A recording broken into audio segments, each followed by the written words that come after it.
Today's episode is brought to you by LaRosse Media. They make professional videos to fit any budget, so next time you need a commercial, promo, or corporate video, think LaRosse. Check them out at larossemedia.com.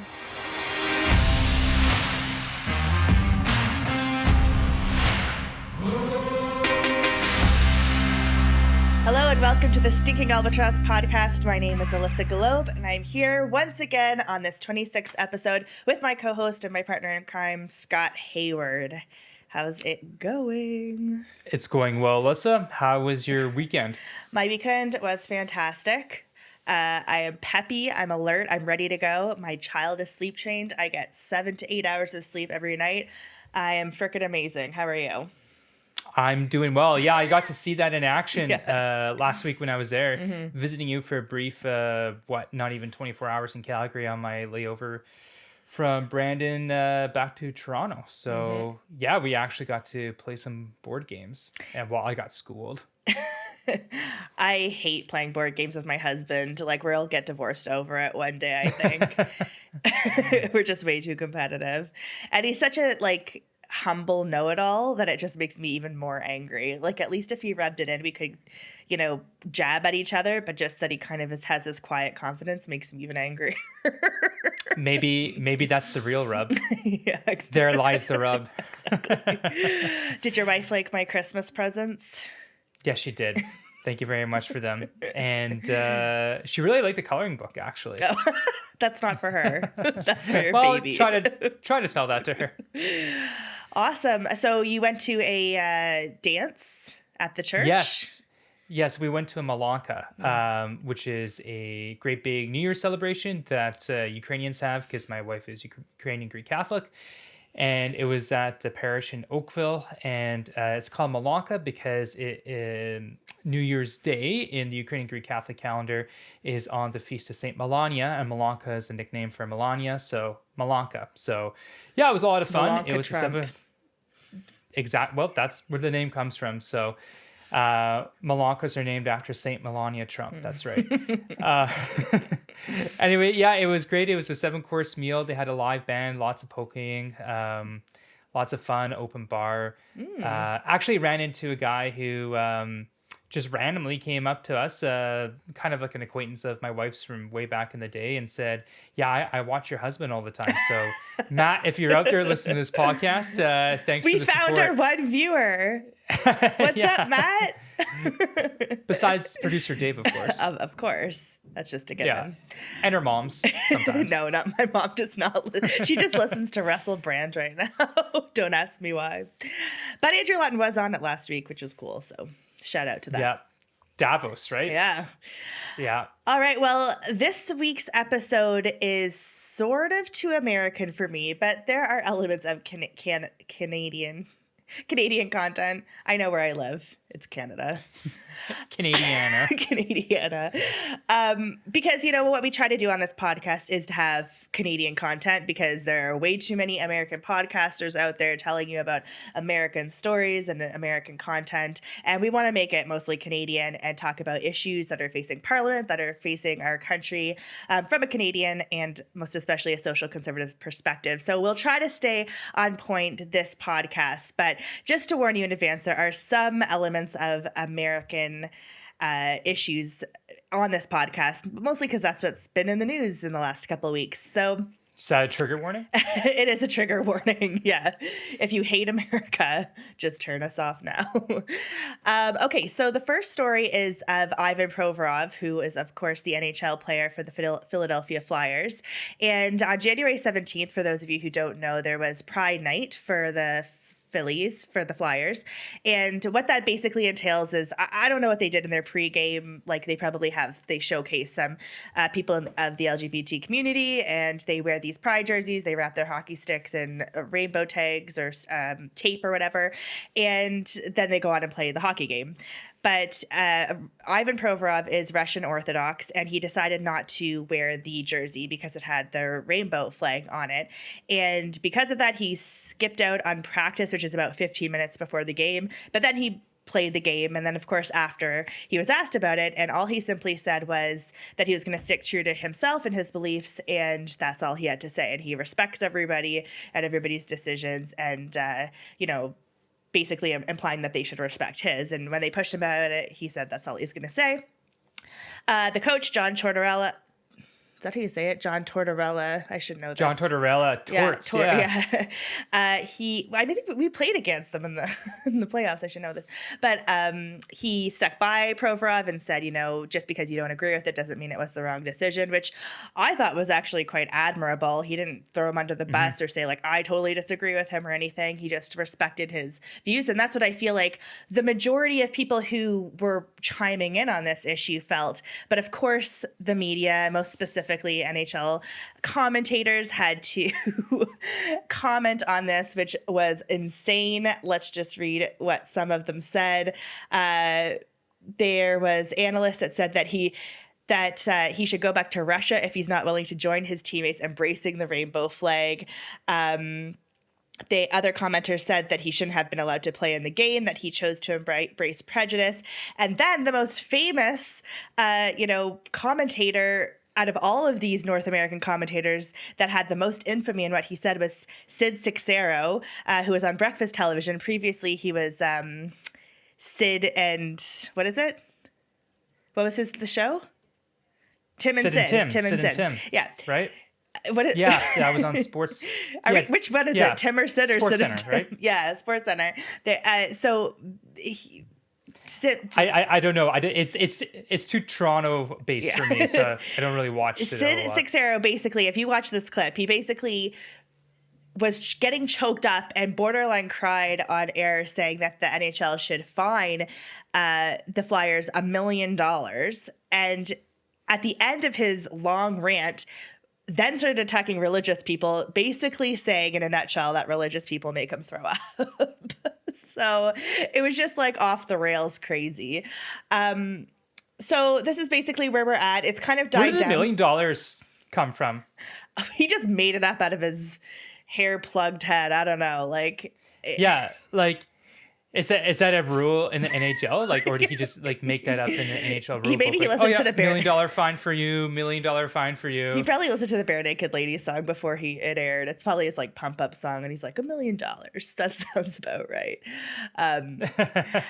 But yeah, it was off the rails for sure. And then of course the Canadian legacy media was trying to link him with Russian religious leaders who are okaying the Ukraine war and stuff like that. So it just got totally bananas, all because this guy chose not to wear a Pride jersey for 15 minutes. It's just totally insane. But the good thing is that that night during the hockey game, I believe he played the most minutes out of anyone on his team. And then, sorry to say this, Scott, but in games after that, he even scored a goal against the Jets. So yeah, he did. It was a good goal. He went to the net. The Jets have actually been linked to Ivan Provorov because the Philadelphia Flyers probably are not going to be making the playoffs this year. So there'll be a team that will likely want to sell some assets, and so that's a defenseman that the Jets could really use. Anyway, having these pre-game warm-up skates where you have different jerseys representing different things is not terribly uncommon in the NHL or professional sports in North America or around the world. For example, for the Winnipeg Jets, they'll have some warm-up jerseys for they'll be camouflage for the military, for military night, or they might have they have a really cool Ukrainian logo and a really cool Filipino logo for Ukrainian and Filipino nights, because those are really big populations in Winnipeg and Manitoba. And so different teams will do this. A lot of them will do a breast cancer night or general cancer awareness. And so they'll have the pink or the purple. I know in the NFL and the CFL during the month of October, not just during pre-game warmups, but also during the game, they'll have oftentimes pink laces, for example, for breast cancer awareness month. So, but I mean, all the ones I just listed, those are fairly unifying issues, right? Those are inclusive issues. And, there's a lot of people in the LGBTQ community that would find kind of the, how do I call it, like the professional class of that community, or the kind of what's portrayed in legacy media from that community doesn't necessarily represent their views and values. You think of someone like Blair White, for example, would not identify with that because a lot of the people, who are espousing these values on behalf of, everyone who identifies as lesbian, gay, or trans, or whatever, um, doesn't actually represent the majority. Like, I saw a good tweet. It was from Elon Musk that basically said this has gone too far to the other side, because a lot of people who are in that community are saying, well, we just wanted, to, not have to hide underneath a rock for all of our lives. And we're not asking for people to, have this stuff shoved down their throats and to accept this as, gospel truth and things like that. Like there's a big divide in the community. So I don't find that is as unifying of an issue as Military Appreciation Night or Ukrainian Appreciation Night in Winnipeg or something like that. Yeah, I actually posted an article in Newsweek that was written by a guy named Brad Palumbo, and he's gay, and he said what Provorov did was fine, and he was okay with it. And there was a really good quote in the article, and he said the oddest part of the backlash is the way Provorov is being accused of failing at inclusivity, because if you actually believe in an inclusive, pluralistic society where we all live side by side and are free to live as we see fit, that has to include the roughly half the country who doesn't embrace liberal social causes. Yes, even the ones you really care about. You're not inclusive or tolerant if you demand that everyone must bend the knee to your ideological campaigns. By definition, that's repressive and intolerant. So I can't put it better than that. And when I was thinking about this the next day, because it was blowing up pretty big on social media, I was thinking they have this inclusivity day because in the past, people of the LGBT community have been, they say, oppressed or haven't been given equal rights or whatever the case may be. And you could also make that argument in terms of Christians. So imagine if the roles were reversed and that, they were forcing every single person to wear a jersey of, a Christian cross or something like that. And some people who aren't Christian refused to wear it. Should they be fined $1 million? Like, there would be no outcry. There would be an outcry that they were being forced to wear it in the first place. So, being inclusive means respecting each person's beliefs, not pushing your beliefs on somebody else. Yeah, and the hypocrisy is rich from a variety of perspectives on this, from people that are commentating on it, saying that Ivan Provorov should have his contract canceled and he should leave the NHL or whatever. Like, I'm sorry, but he's too good a defenseman. They're not going to, the Philadelphia Flyers are not going to get rid of Ivan Provorov. And the best part is that his jersey sold out online like the day later. Yeah. Within hours, his jersey is sold out around the world. And most of the tweets, not that Twitter is, a barometer of real life, but most of the tweets are quite ratioed and things like this. But Sixera got absolutely destroyed. Oh, yeah. Like, there was not one commenter who agreed with him. I was there for the ratio, but you think of a few years ago in the NFL with Colin Kaepernick taking a knee during the national anthem, and then everyone saying, "Oh, how brave," and all this other stuff, and he should be able to do that and not participate with the team in standing for the national anthem down in the United States prior to NFL games. Yet they don't extend that same courtesy to Ivan Provorov because he doesn't fit into their narrow, small-minded worldview ideology. So there they are. But I think it'll be fine. I think most people have moved on from it. Yeah. It was kind of like a one-day story. Nothing's going to happen to Ivan. Yeah.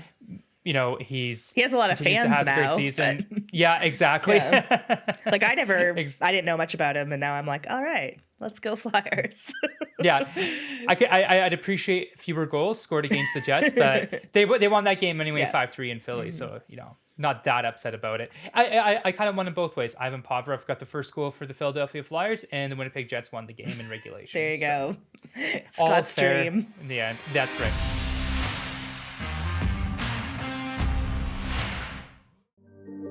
Nature communicates with us in a universal language. The sunrise starts a new day. The sunset marks our accomplishments.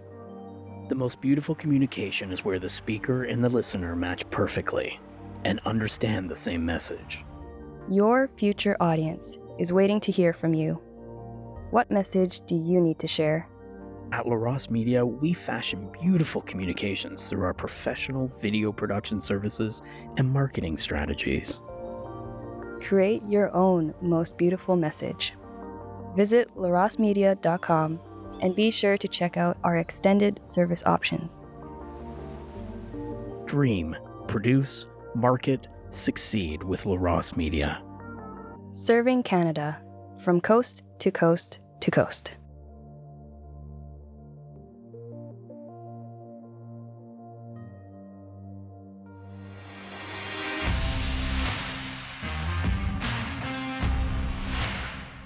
All right. So another big news story that was actually Canadian is the Diagolon founder, Jeremy Mackenzie, was recently told that he was being debanked by Scotiabank. So I don't really even when I was researching a little bit about this story, I still don't 100% know what Diagolon is. I was going to ask you that. So It's been if called someone out there so could many tell things. us, yeah, it seems very nebulous. Like he says it's like a joke world that's sort of, and then I've heard it been called, they call it like a meme, like a meme world, and other people call it like a violent extremist group. I don't really quite get it. So yeah, if you know what Diagolon is, please email us, comment, whatever. All we know is that this guy's a little bit batshit crazy, you know. That's an understatement. That is, most people agree with that. But the fact that he was just called, so basically what happened was this guy, he was part of the convoy, part of Coots blockades. Yeah. He has multiple charges against him related to firearms and mischief. He went on he's a podcaster, and he went on the podcast and threatened to sexually assault Pierre Poilievre's wife. Like, he's just kind of a crazy guy. And so then Scotiabank called him, I guess, last week, and he recorded the phone call, and the rep said that the bank determined that this relationship is outside of its risk appetite, that they are calling him to give him the courtesy and a heads up because he's been a longtime client of the bank. So not only was he given 30 days to basically change his bank, they're not going to renew his mortgage, which is up in 2024. And most crazy of all is that he's banned from visiting or stepping foot in any Scotiabank branches or branch premises in person without written consent in advance from the bank or bank management. So, I mean, you know, whoever this guy is, whatever, put that aside.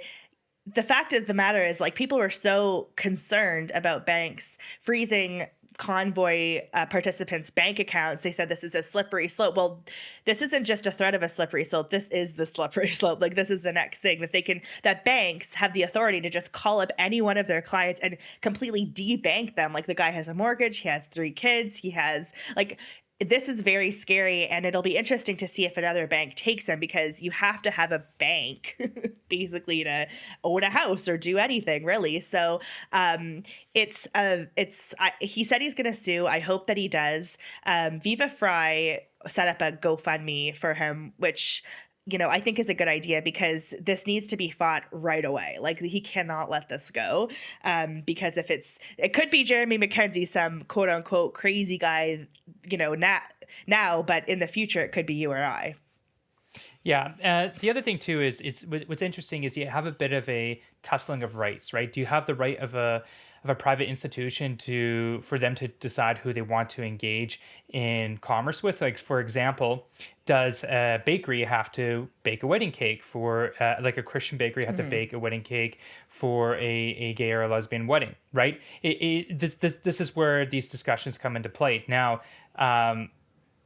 the thing about charter banks in Canada is that you receive your charter from the federal government through the Banking Act and various other acts, and it's not entirely all that easy to get a charter to become a chartered financial institution. The banking system in Canada is set up in such a way that it's more or less an oligopoly, and they do that on purpose. It's relatively, from a financial perspective, a very sound financial banking system compared to around the world. Now, when you bring this into the issue, though, this is a non-financial issue, and so my argument would be like, okay, if we're going to allow the right of chartered banks in this country to take that freedom, I suppose, or that initiative that they really don't want to engage in banking with certain customers, then it should be a lot easier for people to get to get charters from the federal government to create their own financial institutions. And this is kind of why I want to bring the discussion. I'm not saying that he should be debanked. I'm not arguing that, especially under the current system. I don't think he should be debanked. I don't think that should be allowed.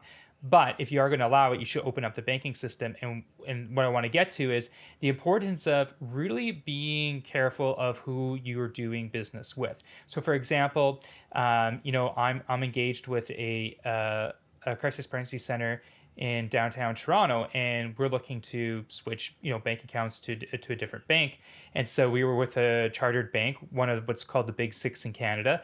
And we're looking, we'll go to another Big Six bank, or do we go to the Polish Catholic Credit Union? Do we go to the Ukrainian Greek Catholic Credit Union? Do we go to the Croatian Catholic Credit Union? Do we go to a financial institution that's going to serve our needs, but also not only does not actively hate our views and values, but openly embraces them and celebrates them and encourages them? So these are things that we need to think about. Out in Western Canada, it was very common back in the 20s and 30s and all the way till about the 70s and 80s for a lot of parishes, especially Slavic parishes, to have our own credit unions. So people would get together, they would found their own credit union, which of course is a provincial charter, not a federal charter, so it's different than a chartered bank. You have some more restrictions in some ways, and you have some more freedoms in other ways, depending on the province where you get your charter from. And we would all, pool our money together. And so we all borrow from each other.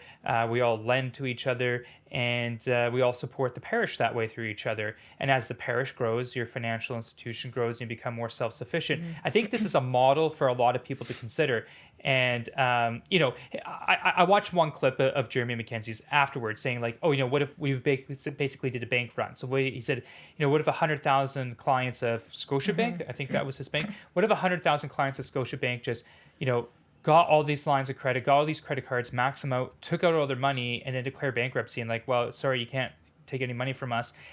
Yeah, it might hurt for a little bit, but honestly, like these chartered financial institutions are huge. Even 100,000 clients doing that, they would probably recover relatively soon. So that's not really an option, but an option is to decide where you're going to bank and shop around for it, because there are lots of options out there. Some provinces and some communities, maybe there's more options than others, but like with this crisis pregnancy center in downtown Toronto, that's a huge consideration for us, is deciding where we're going to shop and where we're going to do our banking business. Yeah, if I had Scotiabank, I would definitely change banks, because this is just insane to me on multiple levels. So, so you're saying that 100,000 people taking a bunch of money from them wouldn't hurt them, but you need probably way more than 100,000 people to switch banks, though, to actually make them feel it. Well, it depends, right? What banks make money off of is not the deposits. Like actually, they lose money off of deposits. What they make money off of, because you deposit your money into a bank, it's not like let's say you have $10,000 in a savings account. It's not like your $10,000 is just sitting there. They take that $10,000 and they lend it out and they make money off of interest, which is why as interest rates rise, you're not going to see a ton of foreclosures, because banks don't want to own property. They don't make money off of rent. They make money off of interest. Anyway, where they make their money off of is residential and commercial mortgages. Primarily some commercial loans as well, some investment stuff. So, if you have 100,000 average Canadians, pull their money out of Scotiabank, like I'm not going to say it's not going to hurt them. Of course it's going to hurt them, but I don't think it's going to break them. And I think they would recover, they might not be, number 3 or number 4. They might drop down to number 6 or number 7, but they're going to live.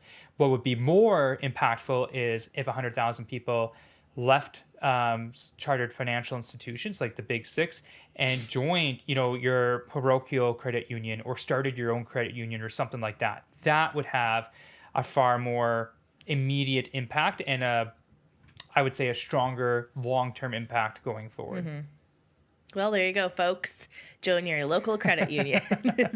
We are not getting paid to say this. Yeah, exactly. But maybe we should. And maybe there's a credit union out there that wants to advertise with us. That'd be amazing.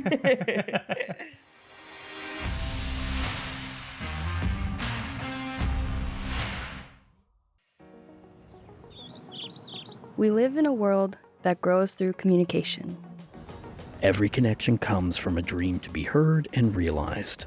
To welcome a better future. What are your dreams? LaRosse Media will help communicate your vision through our professional video production services and marketing strategies. Start building connections to your future audience.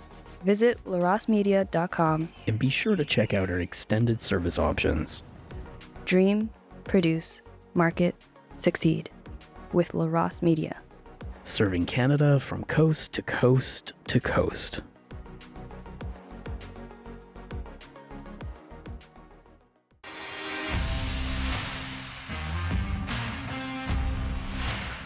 All right. So our final story is, like I said earlier, it is more of an American story, but it is big in conservative circles. So for those of you who don't know, there is he actually is Canadian, but he lives in America. His name's Steven Crowder. He's a huge YouTube personality. He formerly worked for The Blaze, just left The Blaze recently. And basically what happened is he left The Blaze. He was open to offers. He has like millions and millions of followers on YouTube. I think it was like over 7 million or something. And so he was shopping around looking for offers. The Daily Wire contacted him and were drawing up terms of an agreement before an offer. Daily Wire is the organization that Ben Shapiro has co-founded with his friend Jeremy Boring. They're a huge conservative outlet. They do podcasts, they do radio, they're doing children's, children's cartoons, they do movies, just you name it, they do it. They're basically breaking the ceiling in a lot of ways for the conservative movement in the U.S. And so Crowder did not agree with a lot of the stuff, sorry, in the terms. And one of the major things that he didn't agree with was the fact that if he was going to be demonetized or penalized on social media in any of the big like Facebook, Apple, Spotify, those types of things, his wage and the funding that he would be getting would be decreased. And we'll get into this a little bit more. It's much more complicated than that, but that's generally what his problem was. And so he basically said, it's not a good fit for me at Daily Wire, but he said, can you guys should look into changing your business model because you're basically profiting off of censorship from big tech. And they said, okay, we'll look into it, whatever. And they just sort of brushed him off. And so he came out with an hour-long video that has millions of views on it now. And he was releasing a website called Stop Big Con. And he basically was saying that big tech is in bed with big con. And it became a huge back and forth between Steven Crowder and the Daily Wire because originally Steven Crowder didn't name any conservative outlets. He was just saying this is a problem in conservative media. But a lot of people were speculating if Daily Wire was part of that. So then Jeremy Boring, who's the co-founder of Daily Wire, came out and he went through the contract that they did offer Crowder, line by line. It was an hour-long video and talked about it. And then in response, Steven Crowder released a private phone conversation that he had with Boring, in which he basically, what did he say? That up-and-comers, that new conservative podcasters basically needed to do slave wage for a little while. Yeah. And so that created a big stir. And then Ben Shapiro stepped in and said, you shouldn't record phone calls with your friends, and all this dirty laundry is getting aired out. And then just yesterday, Steven Crowder went on the Tim Pool podcast for like 2 hours and broke this down very well, I think. And I only listened to about 45 minutes. Did you listen to it at all, Scott? The Tim Pool podcast? I didn't listen to that. No, Okay. No, I didn't listen to his appearance on Poolcast. I did listen to the Steven Crowder breaking it. I listened to Jeremy Boring go through the line by line contract. Mm-hmm. And then I listened to a little bit of the phone conversation that Crowder released. Now, I honestly don't know where I sit on this. I kind of disagree with both of them. And I know that sounds like I'm weaseling my way out of this, but it's true. Mm-hmm. So what I kind of come down on this is that First off, like what I appreciate about Jeremy Boring doing is that he went line by line. You saw the entire contract, right? So you could pause and like read it for yourself, and you could copy and paste it or type it down or whatever, and you saw everything in the contract from what we know. Crowder only had bits and pieces of the phone conversation that he posted, which I didn't necessarily appreciate because it makes me think like what else isn't there. Not that I think that there's anything else there that's really all that newsworthy likely. On the whole of it, I don't disagree with Stephen Crowder's concern that like, hey, if I get demonetized, then that's not my fault for kind of speaking my opinion and whatnot, and big tech coming down and shoving down their liberal values, liberal, really Marxist values, and not allowing me to speak, conservative values. So why should I be punished from that? At the same time, the offer made to Crowder was $50 million over 4 years for 192 episodes per year. You're looking at around 750 or just under 800 episodes over 4 years. That's about $165,000 per episode. So it's not an insignificant amount of money. So how are you going to pay for it? Well, they probably don't have, $12.5 million just lying around coming in every year in net income or in cash that they can pay him. They're going to have to rely on him generating ad revenue. So I think that they probably could have met somewhere in the middle. Like it sounds like a pretty easy thing to negotiate away for everyone to be happy. But and I don't know, I don't know exactly the timeline on it. Like, did Crowder come back with a counter offer, and did they come back with a counter offer that wasn't that good? And did Crowder say, okay, well, I'm done negotiating, and not provide another counter offer to that? What was the timeline in between counter offers? Did Crowder say, well, I don't like this counter offer, and so not even 24 hours later he kind of goes public with it? Because usually you have to give time for people to negotiate, but maybe Daily Wire just was not interested at all in negotiating that point whatsoever. So I really don't know. So I agree with Stephen's point. At the same time, I understand where Daily Wire is coming from offering that money. It seems like they could have met in the middle and everyone had been happy, but here we are. So I was completely on the same page as you before I listened to Stephen Crowder on the Tim Pool podcast. So I do encourage you to listen to it, because it's not just like, oh, we want to engage in this conservative gossip. It's actually a very important conversation to have. I mean, obviously Canadian conservatives haven't reached that level yet where I think we have to kind of dive into this, but we could very easily, or conservatives could. And this is a conversation that needs to be had. And so there's lots of things to address. First of all, Daily Wire is constantly saying that they're fighting big tech, that they're going to bring you the real news, that they're, but they can't do that if they're playing within the confines of big tech. And that's essentially what they're doing, because they're saying if you get demonetized or if you get a strike against you, then your revenue will decrease by 25% each time, which Crowder said adds up to like 110% if you get all the strikes up against you. And the interesting point about all of this is that they didn't name just social media or wherever you exist. They only named 4 places. They named YouTube, Spotify, Apple, and Facebook. However, oftentimes when Crowder goes on Rumble, he has more views on Rumble than on YouTube. So he could very easily generate a lot more revenue through Rumble than on YouTube, but they're not saying that. They're saying specifically YouTube, despite the fact that he could be making more on Rumble, which doesn't make a lot of sense, right? So yeah, I mean but that depends, right? It depends what the ads are worth on Rumble versus ads on YouTube. Even though Rumble right now, specifically for Stephen Crowder on his show on Rumble, might have more eyeballs on Rumble than on YouTube, ads on Rumble still might not be worth as much as ad revenue on YouTube. So that there could be a difference. Right. I don't know what the difference is. So you should never, first of all, you should never solely rely on ad revenue, which is why they are both. Stephen Crowder has the Mug Club and then Daily Wire has the subscriber portions. They need to push that, because eventually, like, I'm sure that if things keep going on the way that they are, no conservative or no social conservative with that matter will have any platform whatsoever. They'll be completely demonetized or completely kicked off social media, as we saw on Twitter. Like, so many, even the Babylon Bee, Jordan Peterson, so many of them were completely just kicked off Twitter.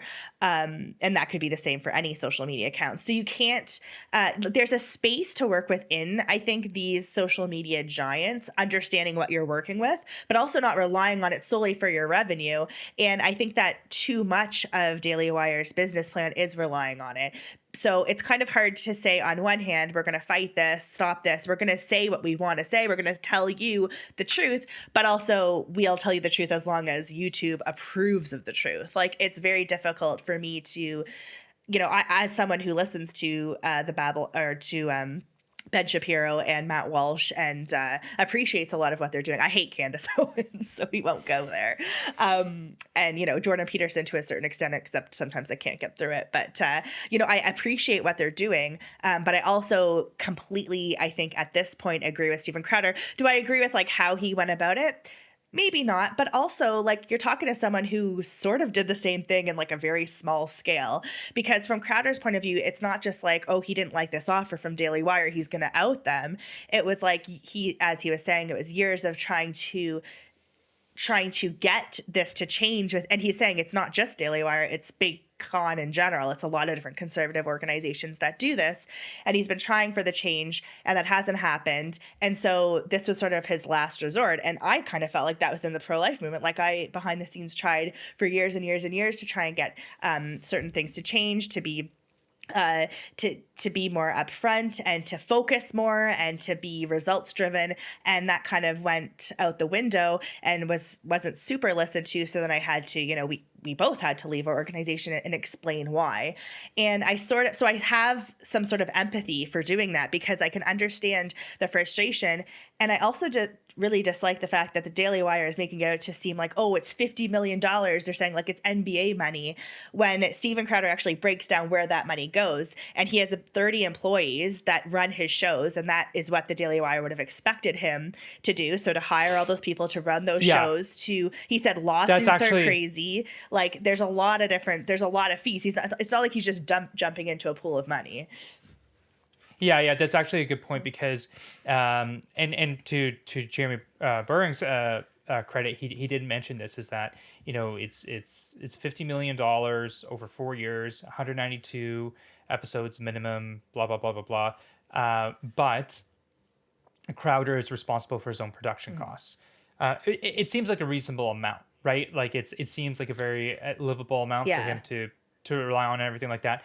I agree with Crowder that the business model probably doesn't make sense, in that maybe you could have it so like, okay, it's going to be, X percentage of the ad revenue that if Daily Wire is so reliant upon ad revenue, then why not just do like a commission base, like X percentage of ad revenue, maybe with a base salary there, so that basic costs are covered, which obviously would not be, $50 million over 4 years. But do you think about it, Alissa, like, when we do our 3, 4, 5 hour election night coverage, 4 hours, I think, right? Yeah. 8 to midnight. That costs us, tens of thousands of dollars or right around there. And, obviously and we're very grateful for the production value that we get. Producer Dave is someone that helps us out with it.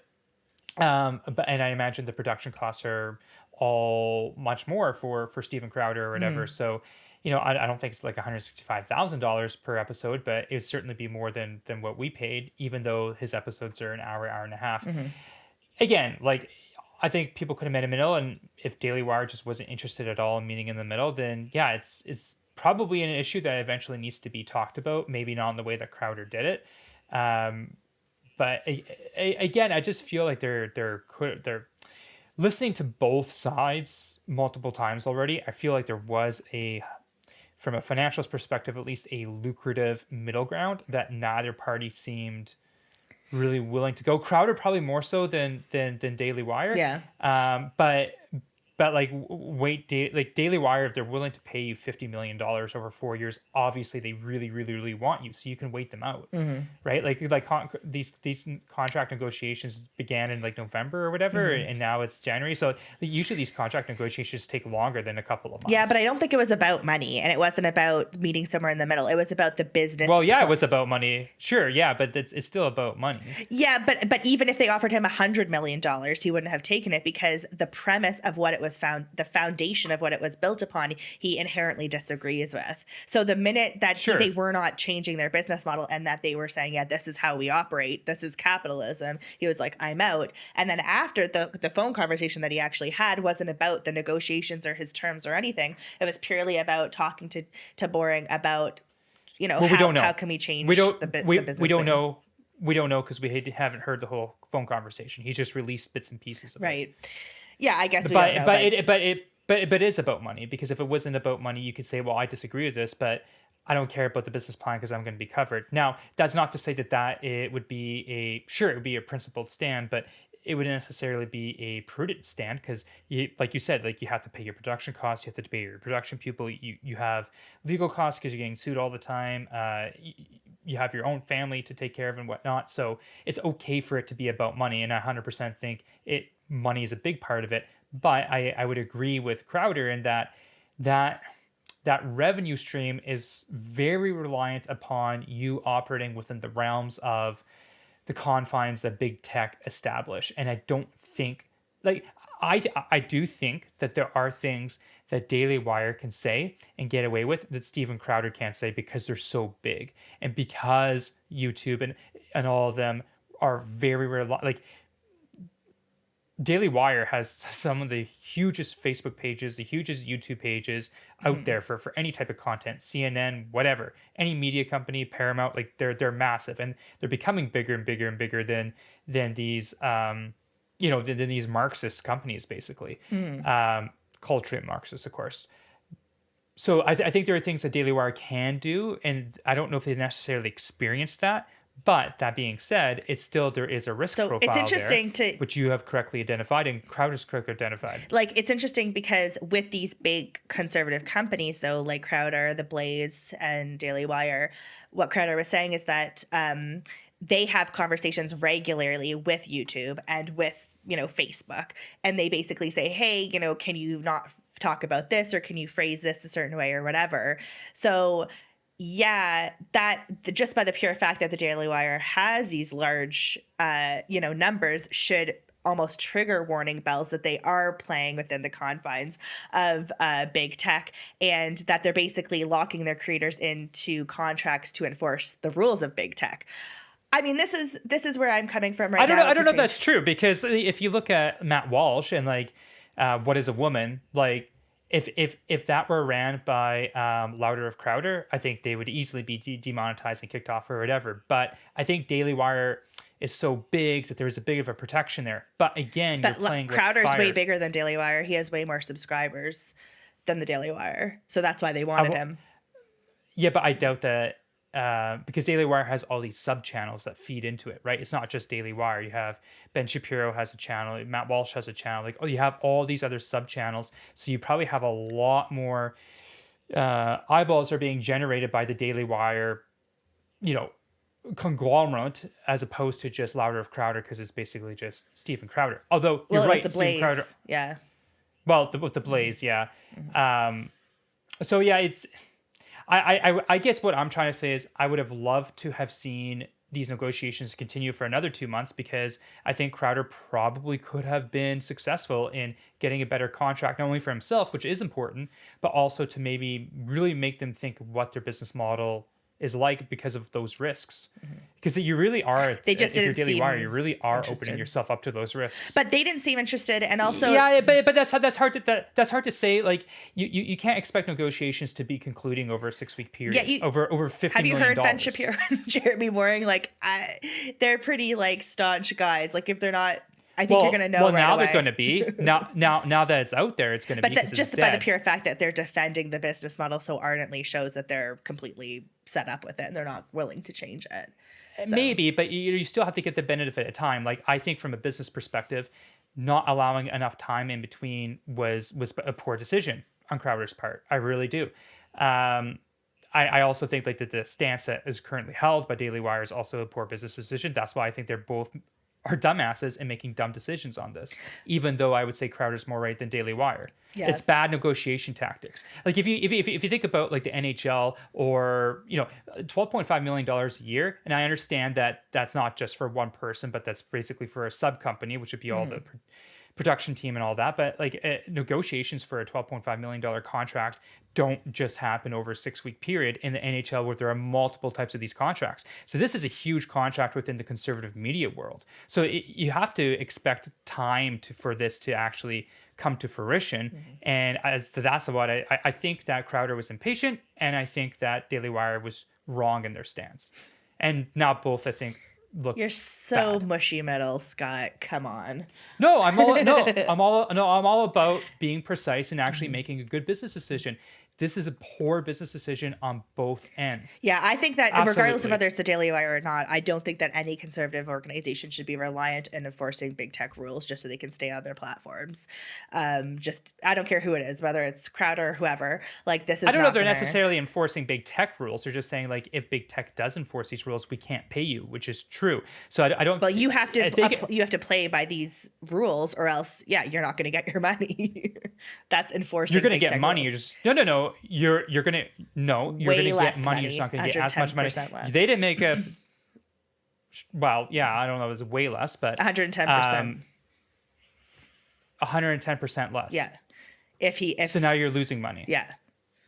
How does that make any sense? So now you have to pay Daily Wire? Well, that's why it was funny, is that like he basically couldn't operate if he because it was like one strike, 25%. It was like demonetized, 25%. Second strike, 25%. So if you added up all the strikes and all the penalties, it was 110%.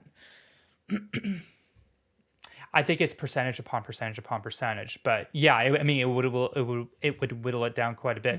That's not the same as enforcing the rules. Like what it is a flawed revenue stream. That's what it is, because it's not like probably Daily Wire is just sitting there hoping that big tech makes these rules, but you de facto, not de jure, but you de facto are now operating within the rules, which is not a Right. good thing. Which when Crowder brings that up, he's absolutely right. So this is what I think is like, I think if he held out longer, because clearly they want him badly enough that they're willing to pay him probably the most out of anyone besides Ben, that he probably could have won those negotiations. Probably. Maybe, and probably means it's not 100%. So maybe if he waited, well, I probably would have waited at least a few more weeks, if not a month. And if nothing happened after that, then yeah, I think like kind of stuck on that point, going back and forth for a few weeks. Like obviously it's not going to go anywhere. But yeah, that's definitely a flawed revenue stream, and that's something that you should really look at, because that's dangerous. You're opening yourself up to, well, they themselves are opening themselves up to losing a ton of money, because if, and now obviously big tech knows this because now it's public, but if they put the screws to them, and they're like, oh, we can't lose this ad revenue, and they become more and more beige, which I don't think they are, but let's say they did, they're going to lose a bunch of eyeballs, because that's not what you're there for. Yeah, that's an interesting point. Like, where do we go from here? Because now all of this is made public. So, Facebook, Spotify, Apple, they're all paying attention to what's happening here and what the problems are. And, the liberal media as well. So, it's, I hate these things being aired in public sometimes, but sometimes you have to have change. So. It's a good discussion. It's a good discussion. It's an important discussion. It's a fascinating discussion. And so I'm just kind of disappointed the way in which it came out, the way how this came about, that we're actually having this discussion, but it's a good discussion nonetheless. And it kind of gets back to the necessity of conservatives just owning their own everything, right? We talked about going to starting your own credit unions, and at some point, you're going to have to leave the platform of YouTube. You're going to have to leave the platform of Facebook, which is dying anyway. I don't know if Elon Musk isn't conservative, but you had someone who's a lot more friendly to us buy one of the platforms, so maybe you can do that. But I think that's a more fundamental issue, is the realization that eventually we're going to have to leave if things don't change, and it doesn't seem like things are going to change. Yeah, well, we'll see what happens, and we'll go from there. But definitely interesting. Definitely just interesting to see where it will go, and if things will change. But I think the subscriber thing is really important. And on that note, make sure that you subscribe to our channel on YouTube, on Apple, on Google, wherever you get your podcasts. Also, you can join us at RightNow. it's www.itstartsrightnow.ca in case we do get kicked off. We are way not big enough to get noticed by YouTube right now, but let's say in the future that does happen. We want to make sure that we can still keep in touch with you. So make sure that you check us out in itstartsrightnow.ca. And, tell us about Diagolon, comment, let us know what you think about Crowder and Shapiro and whose side you're on, and Alissa versus Scott. Anything that you have issue with, or any comments that you have on this podcast, make sure you let us know. And we'll see you in a few weeks.